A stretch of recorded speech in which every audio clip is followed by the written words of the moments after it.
नमस्कार। शाम के अखबारों की चर्चा चाय के साथ में आज हम फिर हमारे साथी और पुराने पत्रकार प्रवीण राठौर के साथ उपस्थित हूँ। प्रवीण राठौर लंबे समय से व्यापार से लेकर पत्रकारिता के अलग अलग सेगमेंट में काम कर चुके हैं और अपनी एक पहचान है, खासकर व्यापार और दूसरे क्षेत्रों में कई अखबारों में पहला पेज भी वो देखते रहे। आज हमारे साथ में वे इस राजनीतिक चर्चा और अखबारों की चर्चा में मेरे साथ हैं। बहुत बहुत धन्यवाद आपको। हम जो है आज चर्चा हम शुरू करें उसके पहले सभी हमारे जितने भी दर्शक हैं और जो हमारे साथ जुड़े हुए हैं उन सभी को छोटी दीपावली की हार्दिक शुभकामनाएं और ईश्वर उन्हें समृद्ध बनाए, विचारशील बनाए, ये हमारा पहला है। दूसरा ये है कि आज से देव उठ गए हैं, तो देव उठ गए हैं उस पर एक मुझे एक छोटी सी लघु कथा किसी ने सुनाई थी कि जब भोलेनाथ के साथ में माँ पार्वती जो हैं, जब ये हस्तांतरण किया जाता है ना, जब मंत्रालय जैसे दिए जाते हैं, ऐसे ही इसमें भी होता है कि भगवान आज से भगवान भोलेनाथ मुक्त हो गए और आज से जो है भगवान विष्णु उठ गए हैं सैया से और वापस उन्होंने अपना देह संभालना शुरू कर दिया है पूरे विश्व को। इस मामले में एक बहुत लघु कथा थी जो मैं आपको सुनाता हूँ, आपको अच्छी भी लगेगी कथा। कि जब महालक्ष्मी और भगवान विष्णु की बातचीत शुरू हुई और उन्होंने कहा माता लक्ष्मी ने कि नहीं, अब बहुत कलयुग आ गया है और बहुत जो है इंसान का स्वभाव बहुत बदल गया है, बात बात पे झूठ बोलने लगा है वो, और जो है उसके स्वभाव में बड़ी वो हो गई है। तो भगवान ने कहा, विष्णु जी ने कि ऐसा नहीं है, बहुत सारे दबाव रहते हैं इंसान के ऊपर, नहीं तो इंसान इतना अच्छा बना हुआ है कि वो पृथ्वी पर संभाल रहा है आज भी, तो वो झूठ वूठ तो नहीं बोलता है, मतलब कोई मजबूरी हो सकती है। उन्होंने कहा नहीं, कोई मजबूरी नहीं हो सकती प्रभु, आप इसको समझिए और देखिए, उनकी मदद करना बंद करिए। तो भगवान विष्णु बोले चलो अपन पृथ्वी लोक चलते हैं। पृथ्वी लोक पे आए और उन्होंने कहा कि देखो अपन देखते हैं वही पुराने लोग जो दिखते हैं। तो उन्होंने देखा कि वही जो वो जहाँ लकड़हारा था, जिसकी आपको कहानी सुनी होगी बचपन में कि उसकी लकड़हारे की कुल्हाड़ी जो है वो नदी में वो डूब गई थी। जब नदी में डूब गई थी तो भगवान ने उससे पूछा कि क्या है, तो उन्होंने कहा प्रभु मेरी कुल्हाड़ी डूब गई है। तो उन्होंने कहा ठीक है। तो भगवान ने सोने की कुल्हाड़ी निकाल के दी। तो उन्होंने कहा ये तुम्हारी कुल्हाड़ी? उन्होंने कहा नहीं प्रभु ये मेरी नहीं है। तो फिर उन्होंने चांदी कुल्हाड़ी निकाल के दी। उसने कहा प्रभु ये भी मेरी नहीं है। फिर उन्होंने तीसरी बार में उसको लोहे की कुल्हाड़ी निकाल के दी। तो उन्होंने कहा हाँ प्रभु ये मेरी ही कुल्हाड़ी है। प्रभु बोले ये मेरी कुल्हाड़ी। तो उन्होंने कहा ठीक है। भगवान खुश हुए उसकी ईमानदारी पर। तो उन्होंने कहा तुम तीनों कुल्हाड़ी ले जाओ, जाओ याद करोगे तुम भी। तो वो बड़ा खुश था। अब वही की वही स्थिति बनी और वो जो है लकड़हारा फिर दिख गया उनको, एक लकड़हारा जो बैठा हुआ नदी किनारे रो रहा था। तो भगवान ने पूछा कि उठे ही थे, तो भगवान ने पूछा कि तुम क्यों रो रहे हो? तो उन्होंने कहा प्रभु मेरी पत्नी पानी में गिर गई। अरे उन्होंने कहा ये क्या हुआ है, तो बड़ा गलत हो गया। उन्होंने कहा तो ठीक है। उन्होंने कहा प्रभु, तो उन्होंने भगवान ने जैसे यूं करके निकाला तो जो है धरती उसमें ज़मीन में नदी के अंदर से जो है एकदम रानी मुखर्जी जैसा चेहरा सामने आया। तो जैसे ही उसने देखा तो कूद पड़ा, बस यही है यही है यही है प्रभु, आप तो मेरे को दे दो बोले ये। तो भगवान देखो माता लक्ष्मी ने कहा, मैंने कहा था ना ये झूठ बोलने लगा है और इसको फरेब आ गया इसके मन में, ये इंसान अब रहे नहीं इस लायक कि इनकी कोई मदद की जाए। बोले मैं तो पहले से कह रही हूँ। तो उन्होंने फिर उससे पूछा कि भाई तुम ऐसा क्यों कर रहे हो, तुमको हमने पहले बार भी कुल्हाड़ी दी थी और तुमको याद है? बोले हाँ प्रभु मेरे को याद है।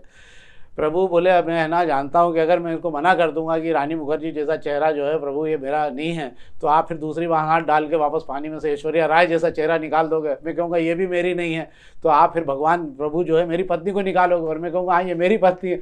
आप खुश होकर तीनों मेरे को दे दोगे। तो प्रभु एक को पालते नहीं बन रहा है इस महंगाई में, तो मैं तीन को कहाँ से पालूंगा, इसलिए प्रभु मेरे को झूठ बोलना पड़ रहा है। तो भगवान ने उससे कहा देखो आज भी इंसान मजबूरी में झूठ बोलता है, झूठ बोलने का स्वभाव नहीं होता। खैर ये अपनी जगह है, ये तो चलता रहता है। आज हम पत्रिका से शुरू करते हैं खबरों को लेकर। आज पत्रिका में हमारे पास जो खबरें हैं उसके अंदर सबसे बड़ी खबर तो ये है कि एक तो मेघदूत चौपाटी पर जो दुकानें लग रही हैं वो इतनी बढ़ के आगे तक आ गई हैं दुकानें कि उन दुकानों के कारण जो है अब तो रोड का कबाड़ा होने लगा है और यातायात का भी बहुत, उस पूरे क्षेत्र से निकलने वाले लोग बहुत दुखी हैं। पत्रिका की वाकई बहुत अच्छी खबर है। ये पूरा मार्ग जो है वो दुकानों से और ठेलों से और अंदर गंदगी इतना भर गया है कि अब वहाँ से निकलना ही कठिन। सर्विस रोड की तो बात ही करना बेकार है, वो तो ख़त्म ही हो गया आएगा। क्या है प्रवीण जी, आपको क्या लगता है कि ये रोड कुछ ठीक होना चाहिए कि इसकी यही हालत रहना चाहिए कि ऐसे और भी रोड है सब? ये शुक्ला जी आपने सही कहा कि सया जी के यहाँ जब हम जाते हैं तो सर्विस रोड पूरा जाम है, चौपाटी लगी हुई है। तो सर्विस रोड का उससे लोगों को फ़ायदा बिल्कुल नहीं मिल रहा। प्रशासन को इस पे जो है कुछ ठोस कदम उठाने चाहिए और एक पर्टिकुलर कोई स्थान देके जोन बना देना चाहिए। हम ये भी नहीं कहते किसी का रोजगार छीनना चाहिए, बट उनको एक स्थान तय कर देना चाहिए ताकि लोगों को भी सुविधा असुविधा ना हो और उनका रोजगार भी न छीना। हाँ, ये पूरे शहर में वैसे भी हो गया है, पूरे शहर भर में जहाँ जिसकी इच्छा होती है, पूरे एमजी रोड पे जो है ठेलों की भरमार होने लगी फलों के ठेलों को लेकर। एक और बात ज़रूर है कि आपको आश्चर्य होगा कि पिछले दिनों हमने जो ठेला बनाते हैं उनसे बात की तो उन्होंने कहा 1 लाख नए ठेले बन गए 1 साल के अंदर इस शहर के लिए। तो अगर हम इनसे मुक्ति नहीं पाएंगे तो हमको एक दिन शहर बहुत चलने लायक स्थिति में नहीं रहेगा। दूसरा ये है कि अब हम आज प्रभात किरण की खबरों की बात कर लेते हैं। प्रभात किरण की खबरों की बात में आज सिंधिया जी को लेकर एक खबर है कि पहली बार फिर फुमराए हैं सिंधिया जी, मतलब फूफा जी वाली पद्धति में आ गए हैं। भाजपा में उनको तवज्जो नहीं मिल रही है, ऐसा बताया जा रहा है। मुझे लगता तो नहीं है, पर फिर भी ठीक है, अगर आप मान लेता हूँ मैं। क्या है सिंधिया जी बात बात पे क्यों नाराज़ हो जाते हैं, क्या है इनका ये? पता नहीं सिंधिया जी के साथ ऐसा दुर्भाग्य क्यों है कि वो जहाँ भी जाते हैं वो पहली पंक्ति के नेता होने के बावजूद उनको जो नेता फ्रंट में हैं वो उन्हें सेकंड पंक्ति का ही समझते हैं।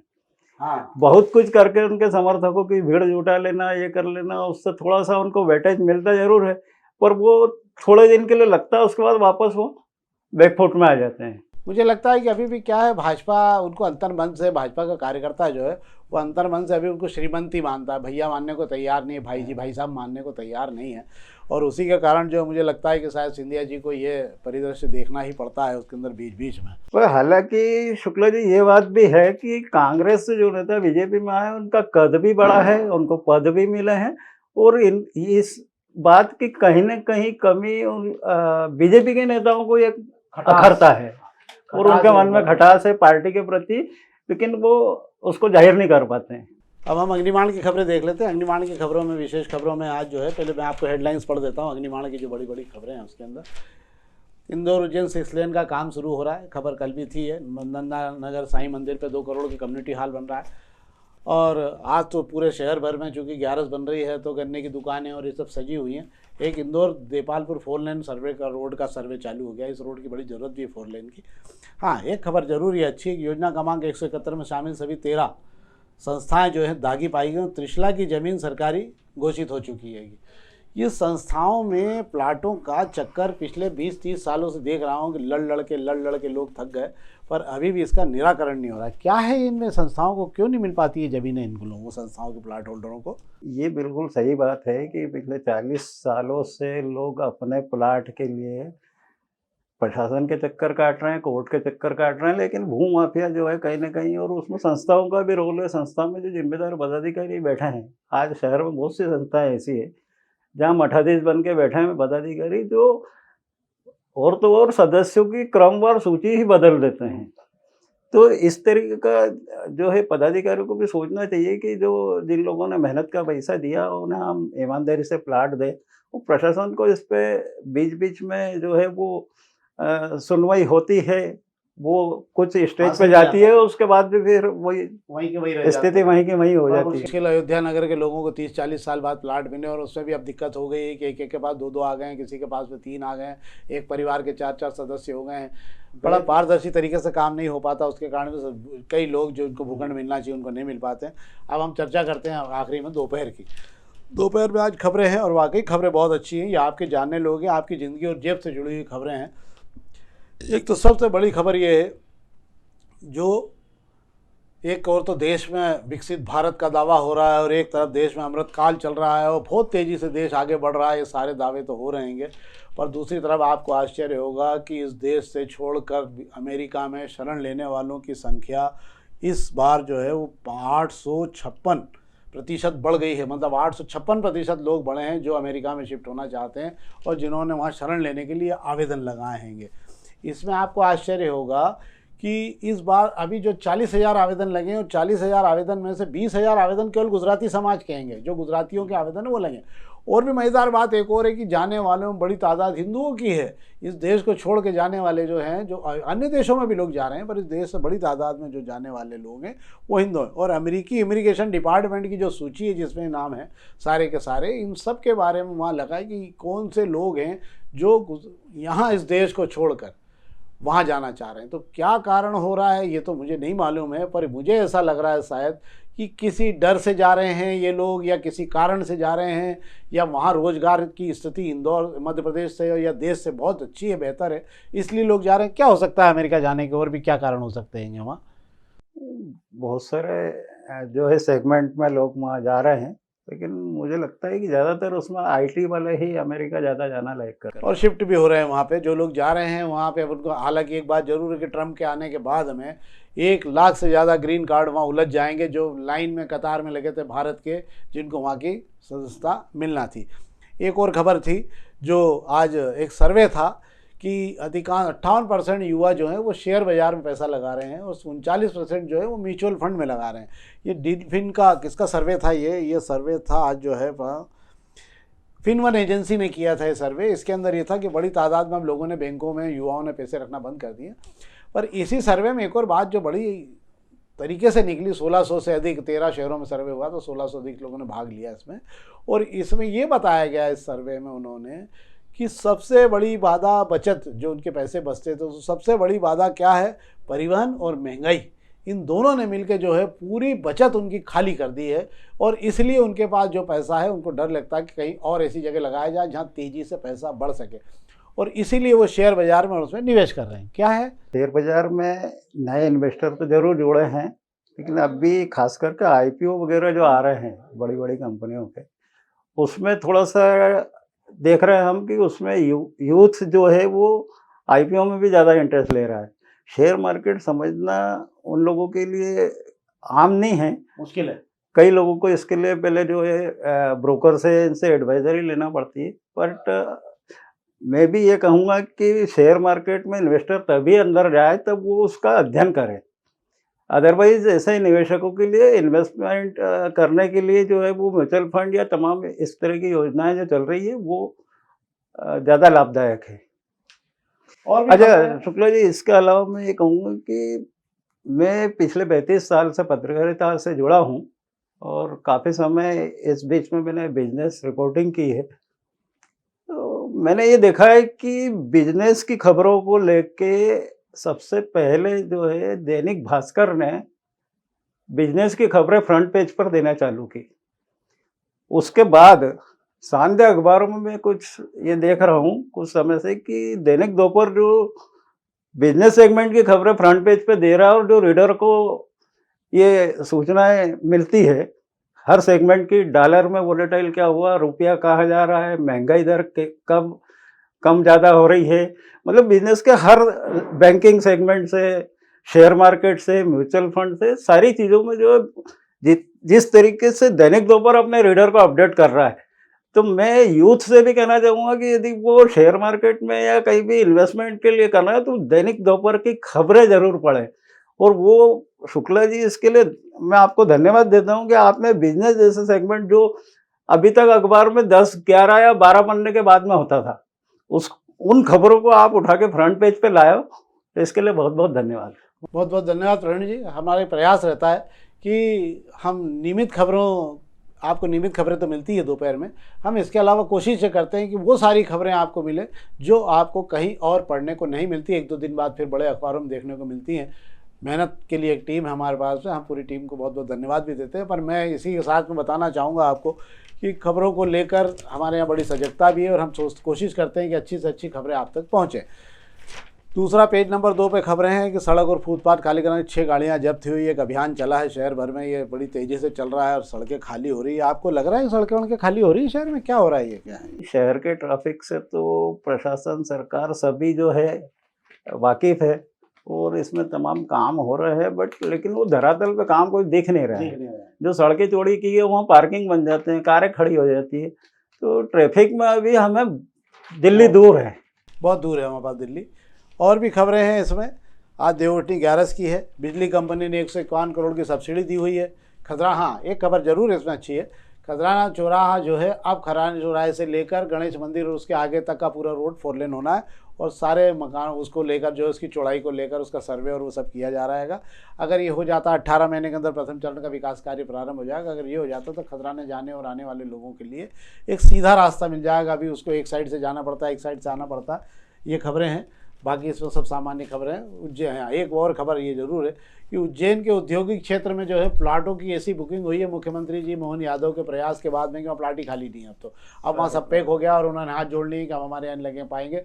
तो उसके बाद में इंदौर के आसपास कुछ ऐसा देखा जा रहा है कि इंदौर उज्जैन दोनों के बीच में औद्योगिक क्षेत्र नया आ जाए। ये तो थी हमारी आज की खबरें जिस पर हम आज बात कर रहे थे। अब हम बात कर लेते हैं कुछ राजनीतिक चर्चा की। कल एक बयान भूपेंद्र सिंह का जारी हुआ था। भूपेंद्र सिंह जी जो हैं वो शिवराज सिंह चौहान मंत्रिमंडल में बड़े वरिष्ठ मंत्री भी रहे, नगरीय प्रशासन में भी रहे और ताकतवर मंत्रियों में गिने तो शिवराज सिंह चौहान के सबसे करीबी मंत्रियों में जाने जाते थे वो। कल उन्होंने उरई की एक सभा में ये कहा और उसके बाद बड़ा भूचाल आ गया कि भले ही भाजपा में कांग्रेस से आने वाले तमाम नेता जो कांग्रेस से आते हैं, भले ही भाजपा उनको स्वीकार कर ले, पर मैं कभी भी इनको अंतर्मन से स्वीकार नहीं करूँगा।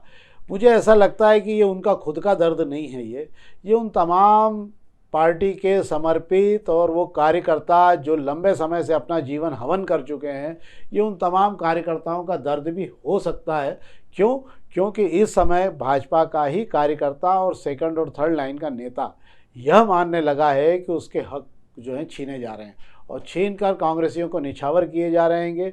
जो कांग्रेसी भाजपा के आइडियोलॉजी या अपने कहें कि सिद्धांतों कारण नहीं आए, वो आए हैं पदों के लाभ के लिए और पदों के लाभ में वो इतना आगे जा चुके हैं। और अभी भी जो कांग्रेसी आए हैं वो ये मान रहे हैं कि कहीं ना कहीं जुगाड़ और उसके जो कांग्रेस की परंपरा रही है उसके आधार पर वे पद पा लेंगे।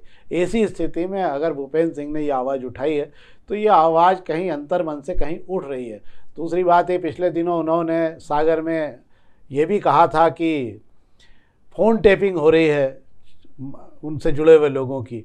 इसका मतलब ये हुआ है कि नज़रें तो रखी ही जा रही हैं, अब भाजपा में भी अंदर ही अंदर कुछ खदबदा रहा है। मेरे को लगता है कुछ नई खिचड़ी पक रही है और ये दोनों राज्यों के चुनाव के बाद में कुछ थोड़ा बहुत और उथल पुथल हमें देखने को मिल सकती है।